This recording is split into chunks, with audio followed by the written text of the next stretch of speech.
Hey, we are live. It's Saturday night, and can you believe we have our favorite guest back, Dr. Shannon Kroner. We've had you on so many times, and I am so excited. We brought you on the first time you said you had a new book, and I think we were one of the first people that had you. And guess what's here? The book. It's here, it's here, it's here. So excited. It's called Let's Be Critical Thinkers, Critical Thinking About Masks, Lockdown, Social Distancing, and Vaccines.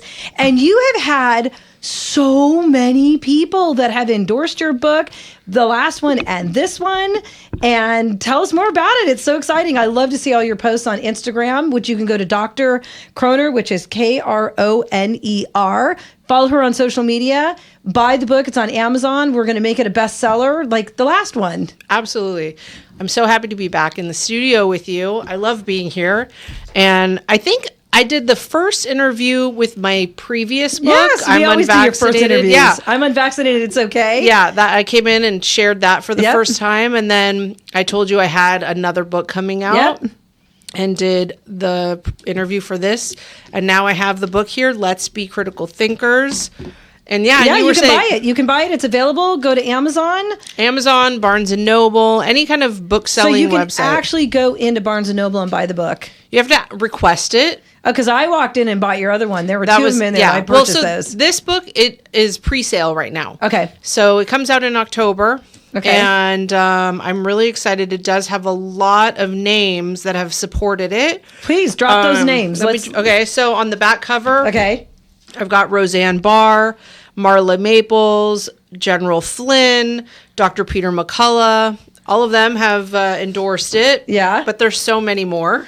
There are so many more I had to actually put several pages of endorsements in the book.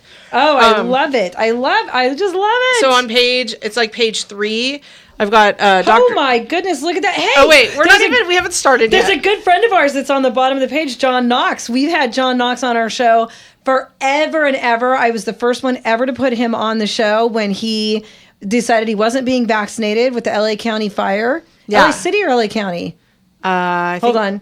He started Firefighters for Freedom. He was a firefighter, paramedic. I don't remember which one he was with. And now he's with HHS. Well, that's the beautiful thing. I had him on our show, and he said, I can't tell you till Tuesday. Friday, he sent me a text message, said, I'm moving. I go, where are you going? DC. You're the third person I've told. And that's when he said we couldn't talk about it. We couldn't announce it. And so I haven't really talked about it. But he ran MAHA until Robert Kennedy was actually officially through the process. And so once he was through the congressional hearings and was officially endorsed, John started working directly under him. So, these are some big people. These are huge. Yeah. And actually, I want to just say, I love John Knox. And one of the reasons why I included his endorsement, because I reached out to him and asked if he would endorse this book, is because there's a whole section in the book about vaccine mandates and what it was like for our first responders and our military. Mm-hmm. And that's all illustrated in the book. Well, you also did something for the military. Let's throw that in there. Yeah, so during the pandemic, it was really important I have military family, and what they were going through was horrible with these mandates. And so, my organization, Freedom of Religion United Solutions, also known as For Us, and the website is forunitedsolutions.org. I put together a group of military, high-ranking members of the military, and we went to D.C., and we were actually the first group to meet with Congress. We met with, it was like close to 20 members of Congress. I remember seeing all your posts about it, and isn't that how you got Michael T. Flynn, the Lieutenant General, General U.S. Flynn. Army? So I've met him. He and I have I've been part of his tour, Reawaken tour, spoken on the road and stuff like that with him.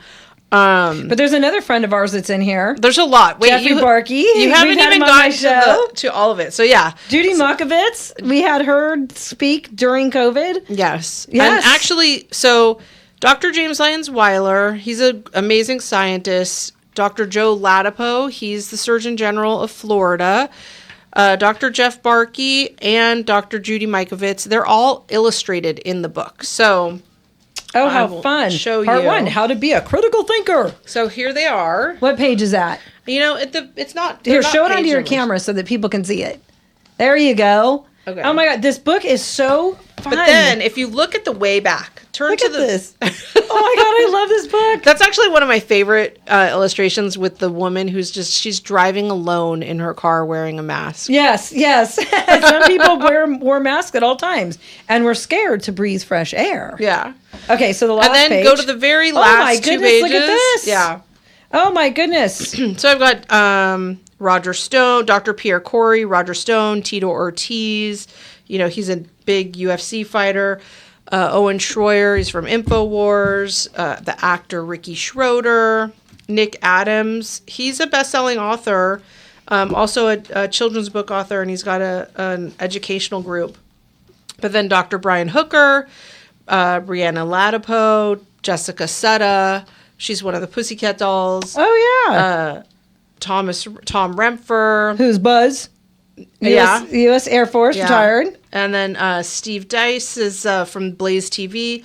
And then Dr. Teresa Long, she was the military woman who was really fighting in D.C. in Congress, fighting against the mandates for our military.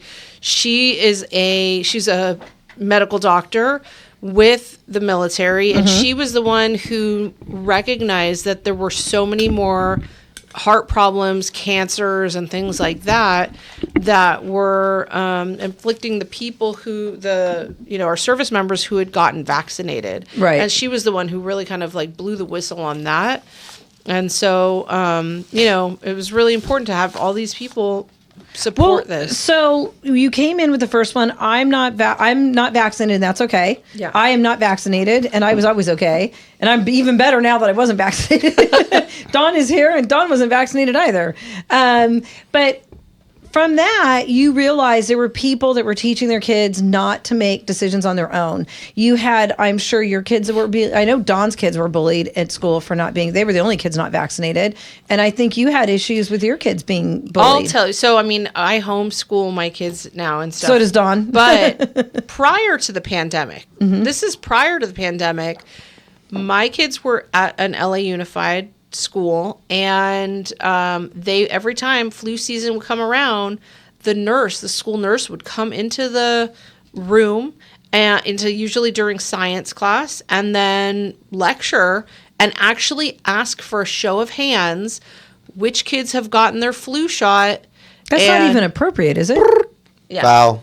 No, it's not. It's like that's like a HIPAA violation. But she would come in, and I remember my kids coming home and telling me that, like, we had to raise our hand, and you need to teach your kids don't raise your hand. No, they didn't actually. Yeah. It was my older son and his like best friend at the time. My pronoun is mind your business. Exactly. So they were the ones, though. They kind of like the nurse. I remember when this happened, and this was probably, I want to say, in like 2018. And the school nurse came in, said, show of hands, who's gotten your flu shot? And my son and his friend kind of looked at each other like, what are we supposed to do in this situation? And then maybe there was like a couple of them that didn't raise their hand, and then she proceeded to then lecture the class on the importance of the flu shot.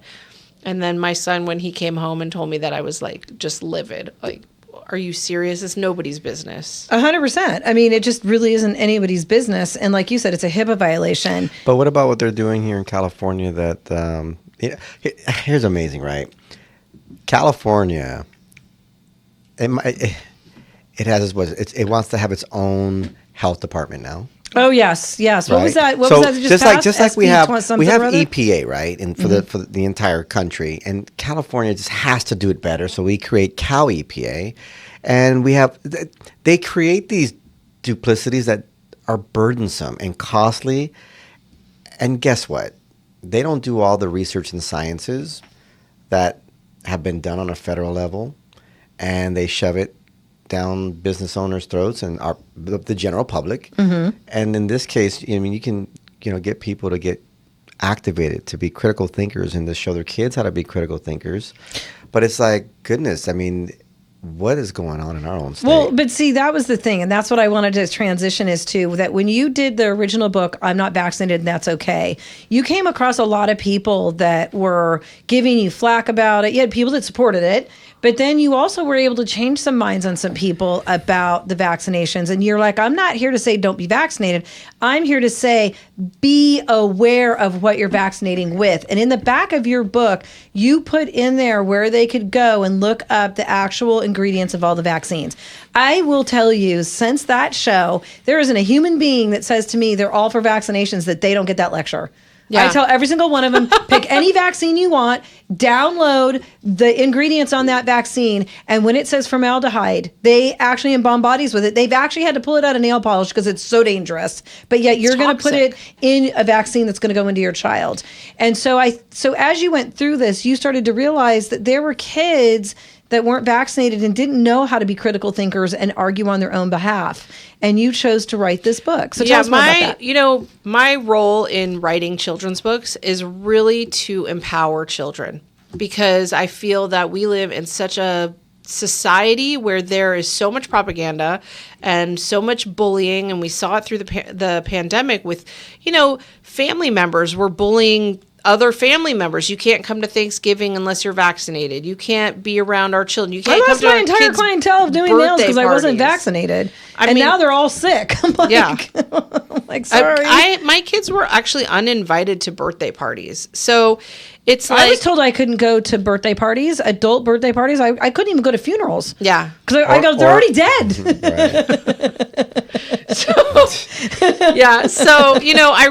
So my role is to really just empower children and give them the knowledge. And not only that, but then also create the dialogue between parent and child or teacher and student with my books, because they're really easy to understand. I've kind of laid it out there totally, whether it's my first book talking about all the different ingredients in vaccines and how there's no liability and really you need to kind of do your own research, or whether it's this new one, Let's Be Critical Thinkers.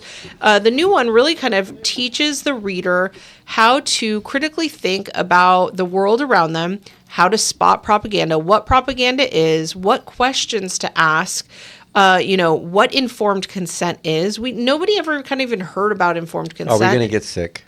What is it? Yeah, we're going to get sick. Well, it's because once you can identify these things and you just turn on the TV, you're like, oh, I'm going to throw up. Yeah. Every other commercial is, take this drug to lose 25 pounds, and now it's a drop. Well, and now not it's even that. else. It's just if you just to say, God forbid your kids love politics and they start going around and watching some of this stuff. I mean, the acrobatic, the mental, psychological gymnastics that happen, like Justin Trudeau, right? Oh my God. I mean, who believes anything from this person? And then yet, I mean, he's over here pointing out that everybody was tyrannical, but it's like, wasn't there like a whole protest of truckers and you just shut everything down? He shut down their money. And if you donated to them, your money got shut down too. Oh, so it just, come on. But yet he can sit there with a straight face and calm and collected and just, come on, we're just trying to be. Well, it's the Obama trait. It's the Obama trait. If I talk to you sweetly and nicely like Newsom's trying to do, we're all going to vote for you. The problem is people are seeing Newsom's propaganda. And it's funny you say propaganda because soon this wonderful book could be said that you can't put this because it's offending people with this new, I think it's SB 77 that he 771. 771 is the one. I think that's Stern back too. Our wonderful Henry Stern. I have his cell Stern. phone. I wanted to call him up and go, what are you thinking? I'm like, oh, that's right. You need the critical thinking book. I can go drop it by his office. You should, since it's not far from us. Yeah. We live close maybe to I will. I think you should. Yeah, someone should have dropped. What were you thinking, SB 771? How old do you have to be to start with these books? What do you think? They're illustrated for really little kids. So, I mean, if a parent wants to read it to their child, it's 2. Yeah, you could be whatever, but elementary school, it's aged 8 to 15. But This has got to be younger than 8 because I'm telling you the way I'm looking at it, you could read it to a 2-year-old and start getting them to understand critical thinking. I think that parents could read it, and that's what I really want is like parents and child to kind of sit together and talk about it. But there's also activities in the back. I have coloring pages. Is there a tablet form? There's not a California. Well, But you actually, just you know let what? her I get think through it's the on Amazon. So like it's red, like What's the Amazon Hey, look one? at this. I don't know, but you can. I have a maze. Avoid the propaganda so maze. cool. I love this. And I've got coloring pages. While and then, investigating the pandemic, Darlene learned lots of new information using critical thinking skills. Fill in the speech bubbles with what you believe everyone is saying. Like you're actually actively who getting does them. the person at the bottom look like? Jeffy. No, I'm kidding. Ow, Mr. Fauci. Yeah, so there's a Let me whole see. page. Yeah, no, look. Oh, that guy. Yeah. So wait, you got to turn. There's another page with him. Is it further forward? It's- Okay. Is there any of Here, them it with looks like this. in handcuffs? just like There's him. no handcuffs. There's no handcuffs. Oh, look, the author and the illustrator. You illustrated yourself. How fun is that? And it has a QR code for more information on Dr. Kroner. Well, I bring up the tablet. It even has a glossary. Yes, I always include a glossary in my because you know what, some of these words are really like difficult words. Propaganda, informed consent, like not Politician. many people, right? People don't really know what little kids don't really know what that kind of stuff is. Yeah, so. but what's really cool is that you put words in here that controversy. The parents can actually sit and look at their child and go, okay, so little Johnny, what is controversy? We just read this book. What do you think? And they can go back and they could actually use this vocabulary to talk to their other kids or teachers. And you can have a teacher like I did that said, nobody knows what you're talking about, Jeffy. And that was the end of my spelling bee career. I still don't know what she's talking about. Her teacher was right. That's because my words are too big for you. You know what's really interesting? Social distancing continued. Yeah, right. What's really interesting about this is that like I said, it doesn't come out until October, but it's very important people pre-order because what we saw with the last book is it sold out once it hit the shelves, it sold out. All copies sold out within 1 week, and then oh wow, there was a I forgot delay. about that. Yeah, we ordered 5,000 printed of the last book, and then they all sold out across the nation within 1 week. And so then there was this long delay of several weeks until they were able to be reprinted again. So were there people that did not that refused to print? Did you how many printers did you have to go to before? No, I mean it was I work with a publisher, so the publisher does all the printing stuff on their end. But I just want to kind of say to your listeners that it's really important to pre-order because when you pre-order, it tells the publisher how many copies to make and distribute, and so that doesn't happen again. But I wanted to say that, since I have copies of it, I've shown it to different people to get their, opinions, and the response is really interesting. And it's not something that I expected. When people see this, they look at it and they're like, it's not just a fun to read, colorful, cute book. It's actually like a history book. It's a history of everything we went through, and what we went through during the pandemic is so unbelievable. You couldn't make this up. No, I mean that's gonna be my book. He beat himself. He beat himself. title. I like that. It's gonna be the Bebe Kids version. The baby. But to be honest with you, lockdowns. I mean, lockdowns are shocking that we were locked down. The book shows do you remember when the parks were closed? Yes, and the beach. The beach. They was arrested closed, people parks for were being on the closed. beach out in the open. So I had all of that illustrated in here. People driving in their car alone. You have to show a card to get into different stores or restaurants. You have to wear a mask. We got kicked. We were told. Remember, Don? I have a scene. I probably shouldn't say this. Can I say Well, it? it's too in late the now. past. It's in the past. I'm not going to name the specific agency, but I remember going into a restaurant in COVID. Well, you're not talking about agency. You're talking about a restaurant. Yeah. Yeah, you said agency. Because they were packed in the restaurant. And we weren't allowed with the because we weren't windows vaccinated. down, with the windows that happened to me many curtains times. closed, and I'm like, "Hey, officers!" Right? They looked. You could hear a pen drop, and I just said, "Thank you all for your service. We're gonna sit down and eat over here." But I'm just saying, there were people that just said, "I don't really jibe with the propaganda that's being fed to the public," but.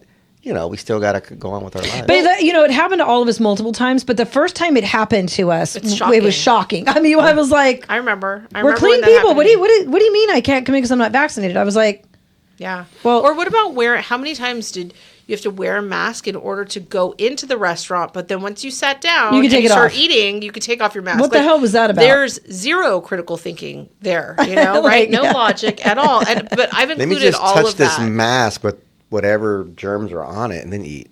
Yeah, but I want to tell you, they did not run any of their silverware or plates through an autoclave to make sure that those germs didn't end up on your plate. Well, there you and they go. could have sneezed on it, they could have coughed on it. Yeah, Half I mean, the time, they right? don't even wash their hands. Yeah. Okay. So all of that though, like I've actually put all of that in here because the thing is like these are the future. The children that are going to be reading this are the future of our nation. And they need to know to never let that ever happen again. And that's why I've included all of that in I this think you're book. the only person that's written a book with the history of COVID. Yeah, I mean, I think in such a realistic, it's illustrations, but it's so realistic in terms of like the mask. Look I've got like the Zoom school. Oh, yeah. I You forgot know? about Zoom school Is because I that didn't an have kids. N95? N95. And then, I'm sorry. and then here, look at like, do you remember the shopping? You had to only go one way with shopping carts. Oh, how and about the- you weren't allowed to bring your own bags? Remember that? Everything was like you had to have a bag. Feet that were on the So on the like floor. that, there. Oh, you got it. I've got it. Yeah, she's got the little Man. circles on there. Yeah. Look at The X's that. are circles. And then, lining up all of our military and first responders and stuff and everything that they went through. So I've really like included a really great snapshot of all the things that we were just inundated with throughout the pandemic. And then I used the main character. Her name is Darlene Data. Was she in your last book? She was not. She's a new character. Okay. Last book was Nicholas Novak. Right. And now I've got Darlene Data. And she teaches the reader critical thinking skills and then uses all the different policies from the pandemic to teach kids, like, this is how you think about things and let's always look Just at in both time sides. for Christmas, It's perfect It's timing a for perfect Christmas. stocking stuffer. Yes. Mm-hmm. I So, agree. you know what? We're going to be up against a hard break in a couple of minutes. I think we have 3 minutes before that. But, we have a lot of new listeners. Some people are not familiar with Dr. Shannon Kroner.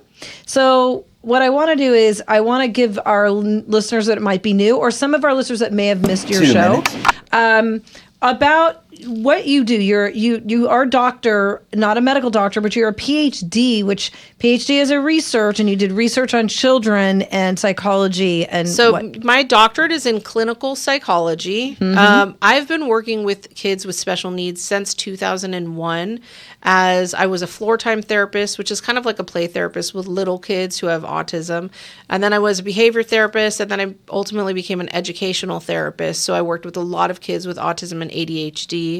And I've been an activist for, parental freedom, child vaccine freedom, religious freedom of vaccine choice in California. So really that's kind of my history. But 1 minute. I've always worked with kids who, most of them have been vaccine injured. I would hear the same stories every single time with all different families. My child was fine, then they got a round of shots, and then something changed in them. So that's really where the passion comes from, is all this history of working with so many kids with special needs. That's our hard break. We're going to be right back with Dr. Shannon Kroner, Dawn Monroe, and myself here on Jeffy Said What on AM 870 The Answer, and we'll see you in about a minute, so don't leave that chair. Well, I came home like And we are back with Dr. Shannon Kroner. So you just heard our commercial for Mosquito Be Gone Bug Bite Relief. I have great news. Both those products are now non-GMO certified. We are the first repellent and bug bite relief that has ever gotten a non-GMO verified certification, and it's vegan. And Shannon, you were just saying you bought it and took it to Canada. So I took it to Canada over the summer. I stayed on a lake, and so I figured I'm going to be on a lake, still water. I'm going to need to protect myself.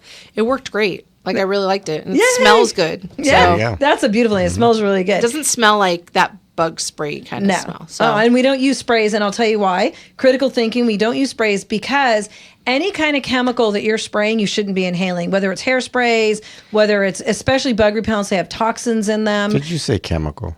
I did. They have chemicals in them. Ours are chemical free because ours are made from essential oils. Right. I was confused there for a second. So that's why we don't do a spray because we don't want you inhaling it. But, let's Also, talk. not just, graffitiing nature with other things. So Yeah, just you don't put it want- on your body. let me tell you, I can't stand when I'm like at the beach or something And someone someone's sprays it. spraying their child with sunblock and stuff like that, and I could smell. They're like Right. 10 feet away, and I could smell it and Like, breathe it in. what does it take to put it I on your cannot hands and stand on their that. body? Why don't Is you want that- to touch your child? One of my question. pet peeves. I don't Touch know. your child. Put the stuff on them. There's some kids I wouldn't touch. Yeah, well, they're not yours, so you shouldn't be. Should not be touching children that don't belong to you. But while we're talking about critical thinking, these are part of the things. Is what do we put on our bodies is as important as what we put in our bodies. And right now we have a whole issue with Tylenol, and this goes to the critical thinking and the propaganda that your book stands for. So this is a perfect opportunity to bring in what we're talking about when you see the propaganda on TV and who's responsible for that propaganda. Because the beauty of your book about critical thinking is you talk about who's it coming from. And, Dr. Fauci was very big on making sure that we had to wear a mask and stand 6 feet apart. And now, 5 years later, he's saying, well, we didn't really have any data on that, but we got you to do it, didn't we? And so now we have the whole Tylenol thing that's come up. And now they want to blame President Trump that, Tylenol is this, that, and the other thing. And so, you know what? I'm going to let you take that away because you actually have met President Trump multiple times. He's actually got your book. I'm not vaccinated. That's okay. So I think you kind of have a little bit of a platform and some knowledge to be able to step into that arena and give us your opinion on it. So I just want to say, I saw, so for those who haven't seen the press conference earlier this week. I watched it. Yeah, so did I. President Trump and, Secretary Kennedy and the whole kind of HHS, FDA, that whole gang, they made the announcement that to stop using Tylenol while pregnant and to stop giving it to your, children and babies, if they've got a low-grade fever or if they've been vaccinated. And President Trump, he was very adamant, kept saying, don't give it. But he also said, that's my opinion, Yeah. and I'm not a He was very clear in that, and I'm very disappointed to see how many people always take what he says and twist it and turns it into something else. Because there are many people with Trump derangement syndrome. And those with Trump derangement syndrome who are like they just want to retaliate against President Trump. They want to prove him wrong. I have seen this week so many videos. It breaks my heart, actually. So many videos of these pregnant women who are now in retaliation of they want to prove Trump wrong. They're popping Tylenol. But they're not just popping one or two. They're popping like 3, 4, or 5. And they're like, you'll see, my child won't get autism. My child won't, I'll be fine. And they're just, pregnancy, it is such a beautiful gift. Why even take the chance of injuring your child just because you don't like our president? It's so, there's zero critical thinking there. And you and I, we were talking before the break or during the break about how we both saw the same story about the one woman who ended up a young mother who took the Tylenol, put her baby and herself at risk. She's now in a coma. They don't know if she's going to come out from the video that we saw on Instagram. The father's now in a decision making. Are they going to do a C-section and take I think it's a 23 or 28 week old baby. If they take it by C-section, will the child survive? Is he going to lose his wife and his child? If you're pregnant and you don't like Trump, don't take a bunch of Tylenol to prove him wrong, because the people that are going to suffer if you don't make it or you're in this situation aren't just you and the baby that you haven't had yet. It's your husband or, some people that are in same-sex marriages. It's your spouse, your partner. It is going to be your parents, your grandparents. There are going to be grandparents. It's so many people are suffering. It's not going to affect President Trump. Yeah. You're not proving him wrong. You're going to prove him right when something has a critical mass change in your life. Exactly.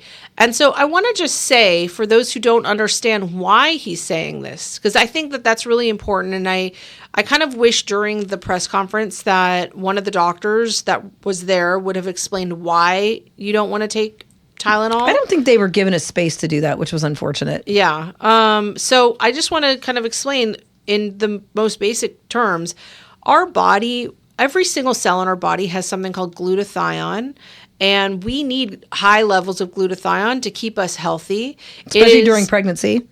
Well, especially during pregnancy, our children need high glutathione. If you want to have a healthy immune system, you want high levels of glutathione, because what they do is glutathione helps our bodies detox. Right. It detoxes our body from whatever toxins are in our body. And it also gets rid of the free radicals in our body and stuff like that.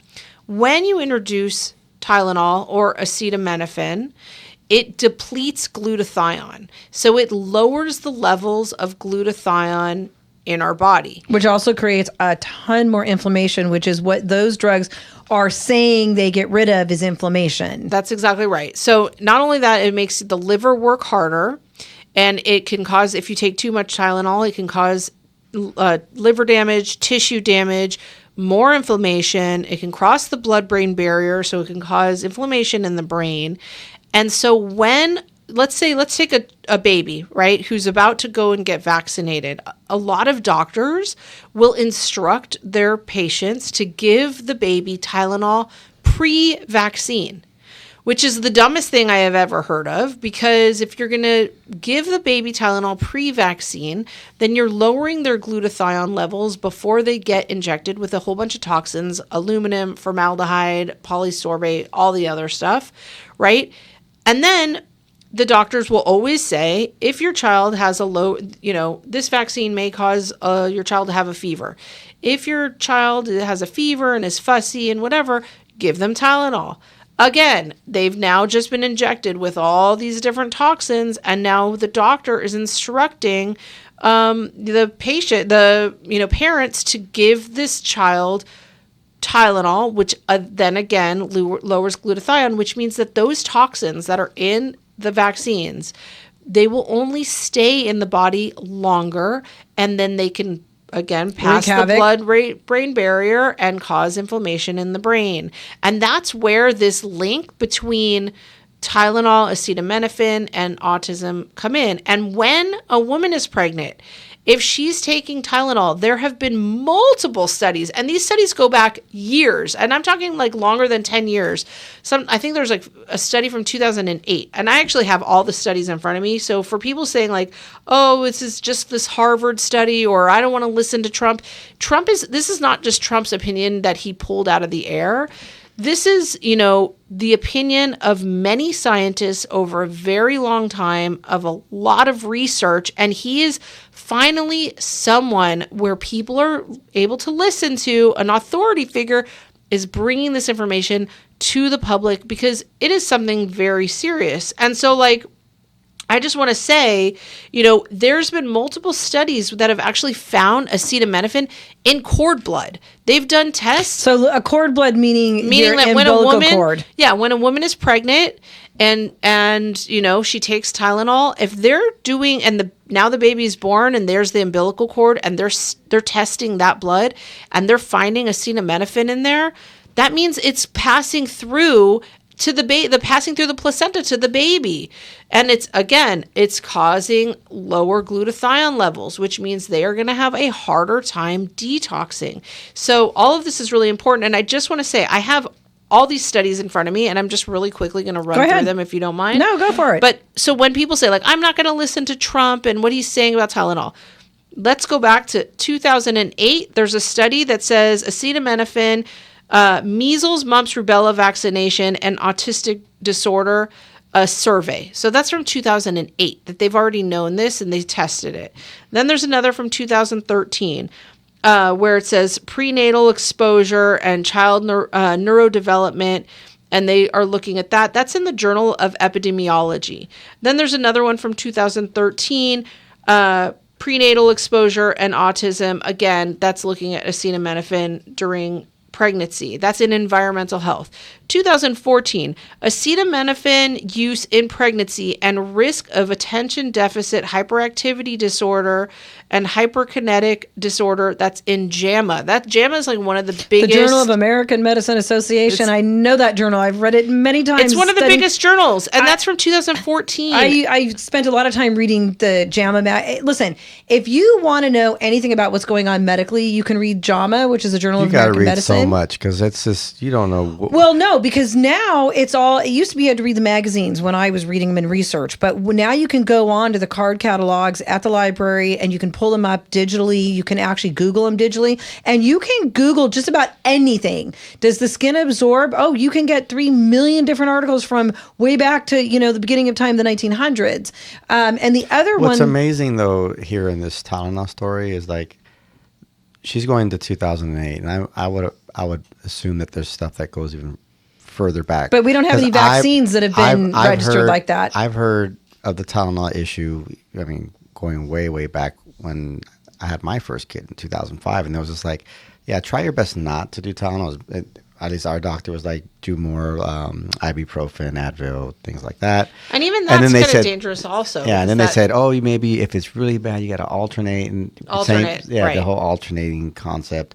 Aspirin, a cold bath, and ice cubes. So that's what I want to say. It's like, we have really, we're a society. It's very sad, actually, that we are a society that just wants a quick fix. Yep. Whatever it may be, whether it's a fever or whether it's a child who seems to have ADHD. We're a society that doesn't believe in critical thinking anymore because we're not teaching the critical thinking in our classrooms, and our parents are so busy working 2 jobs, not paying attention to what's really going on. They're not critical thinking on every level of their child, even down to what's in their medicine cabinet. So like the fever we were talking about at the break, right? It's a necessary. So when you have a fever, anybody, a child, adult, whatever, has a fever, it's because the body is naturally fighting the bacteria or the virus.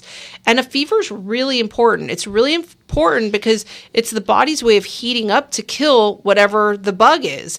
When you take Tylenol, you are suppressing the fever, which means that then you are suppressing your body's ability to fight off that bug. And the glutathione, which is what's not allowing the inflammation to be doing its job. The body has inflammation for a purpose. And that's exactly right. And then the body, look, we were all made we've been around for how many thousands and thousands of years? I mean, it's just like... I'm not that old, but... yeah. Somehow there's still a human race, right? And they didn't have acetaminophen way back when. They didn't have it 100 years I like ago. to think of like right out of nature. You have honeybees that get attacked by wasp, and that they actually will go and put a ball over the wasp, and they will vibrate their wings and heat up that hornet, and it will die because they die at a lower temperature than the bees. I've never heard this. It's a real thing. Well, so our that is an company's bee example. friendly, so we do a lot of bee research. Yeah. Okay. But no, it's real. Look it up. And this is Bees are their fascinating. way. Bees things are they really do. important. But I mean, They are so that's our important. immune system killing off the exactly invaders in our body. And what we do is suppress it. And when we suppress it, well, then we're not really giving our body we're not letting nature run its course. That's exactly right. And like there are way more natural ways. You don't have to just take a medication. Now, I just want to say, look at the Amish. Yeah. The Amish don't take any of those things, and their autistic rate is like next to 0. And I think if they have any kids that are autistic, I wonder if they were a child that maybe was in the birth canal too long, or is that child really autistic? They don't really let us study them, but they have given out numbers, and they have very low numbers they have a low death rate for their childbirth rate. They're very different. I mean, I don't agree with everything they do. I don't like the way they take care of their horses, but that's another issue. But when it comes to how they live and how they go about, they don't put the glyphosate on any of their fruits and vegetables. And so they don't have any of the issues that we have digesting food. They don't have an issue with skin disorders like we do. Appeal. Oh, yeah. Dawn's on an appeal kit. No appeal on this fruit. Appeal on anything. Come on. Haven't you gotten that? Well, they're not doing any of that rubber stuff. Yeah, they're not doing any. They're not spraying chemicals on any of their fruits and vegetables, and they're not really, you know, injecting hormones and stuff like that. They don't into do any their of that. cattle or whatever. And they are very healthy. There's very, very low They live to be old. ADHD, very low autism rates among, you know, the Amish. And actually President Trump like touched on that very briefly the other day. That's why I during the brought it up, press because he conference, brought but- it up. He talked about it. Yeah. And, you know, I want to just say, like, when you have a low grade fever, it's very easy to treat with like a cold compress, a lukewarm bath, peppermint oil always helps and stuff like that. Obviously, if the fever is dangerously high, you don't want it to get to a dangerously high level. And if there's, you know, a necessity to take something like Tylenol or Motrin or whatever, obviously you don't want to end up in the hospital and avoid it that way. Well, you know what? I Well, say that's why the bats were the bat thing was good. You know, you could actually go into get hypothermia when you lose too much body heat. So you could be in 80-degree water, and that's pretty Cool warm. enough.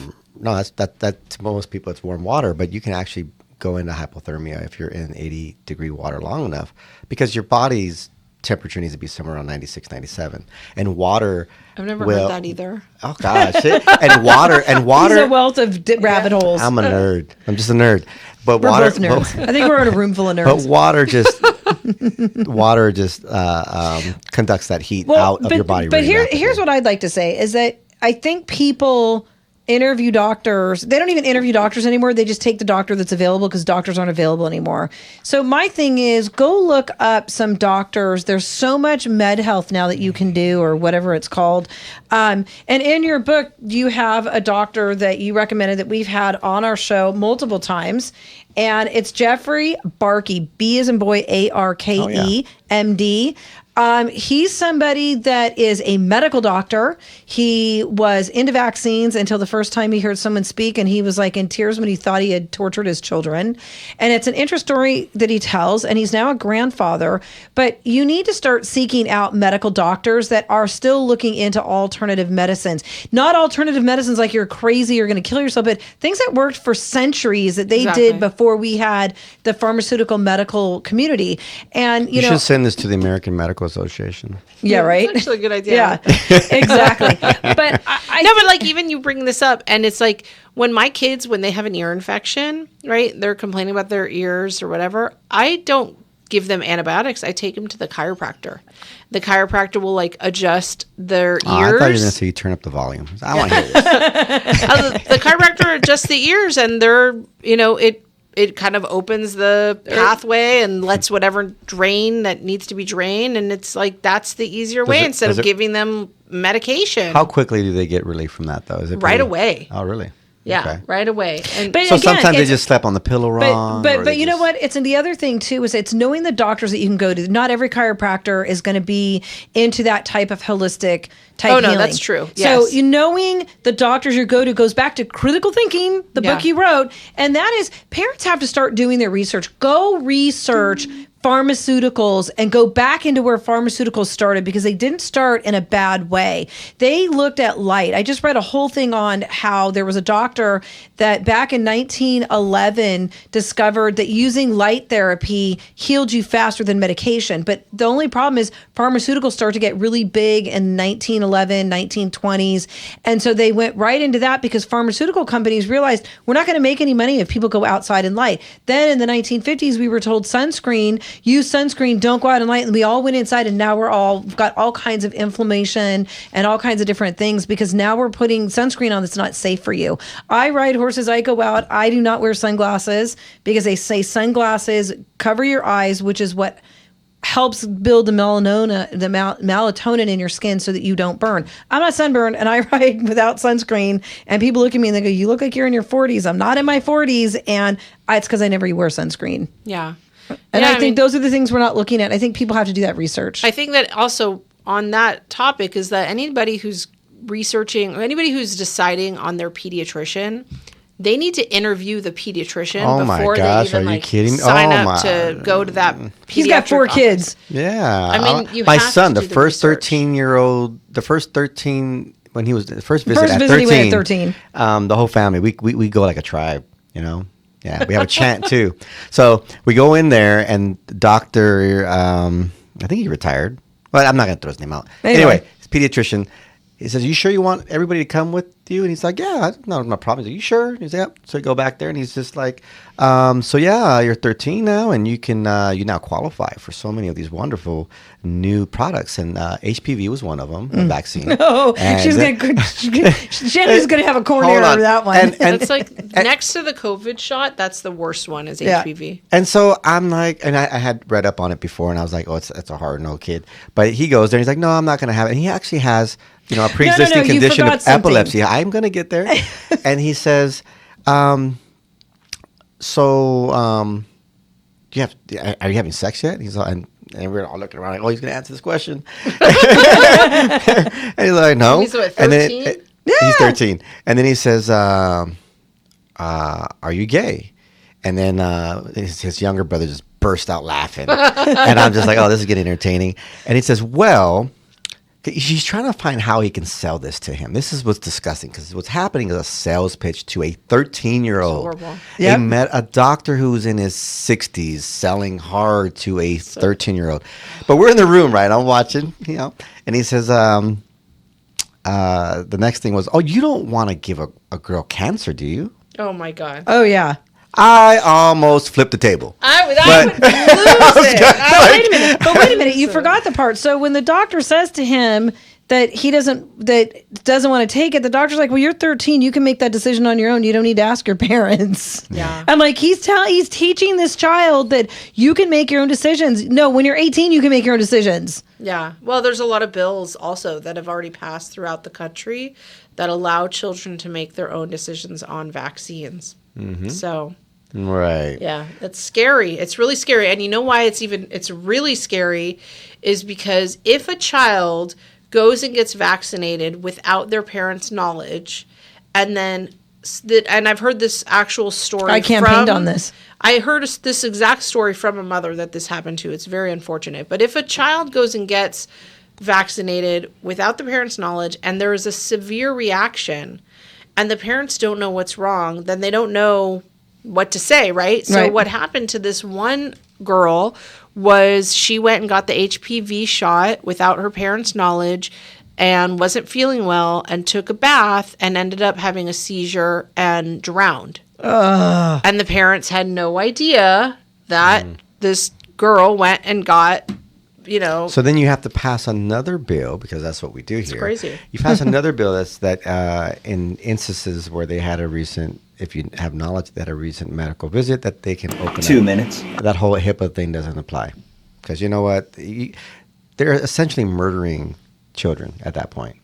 Yeah, but this is why your book is so critical. Teaching critical thinking to kids allows them to understand that even if the law says you're 13, you can make this choice. The critical thinking part of you being a child is that turning around and asking the people that are responsible, that raised you, that brought you into this world, and that's your parents. Yeah, and actually, you bring up a good point, because the way that I end this book, I just want to kind of go to the we have a last minute left. page.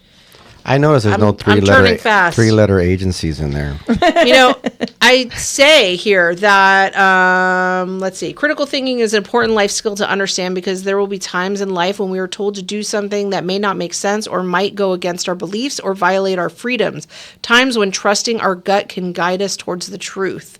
So, that's really important, because there will be times where people try and bully and pressure. 1 minute. So, well, I mean, teaching your kids that it's okay to say no and go against the law. I mean, I was a kid that grew up that I was the oddball in the corner, that I was like, yeah, I'm not doing that. It doesn't make sense to me. I don't want to do it. And I was never really pressured to do anything, because I had parents that were able to say, you know what, stand up for yourself, because I'm not coming to help you. I got to go to work. So, but oh my gosh. That's enough crying out of you. That's right. So Let's Be Critical Thinkers by Dr. Shannon Kroner. Go to Amazon, go to Barnes & Noble, pre-order this book, order it for a friend, share it with your teacher, share it with everybody you know, and sit down and read it with your kids. And it doesn't matter what age they are, because everybody can learn critical thinking. exactly. So you're listening to Jeffy Said What on AM 870, The Answer, and we'll have Shannon back, because there's even more stuff we need to talk about that has nothing to do with your book, but your book is a great book, Critical Thinking. Thank you so much for having me on. Always. Okay, we'll see you guys next week. With this new but I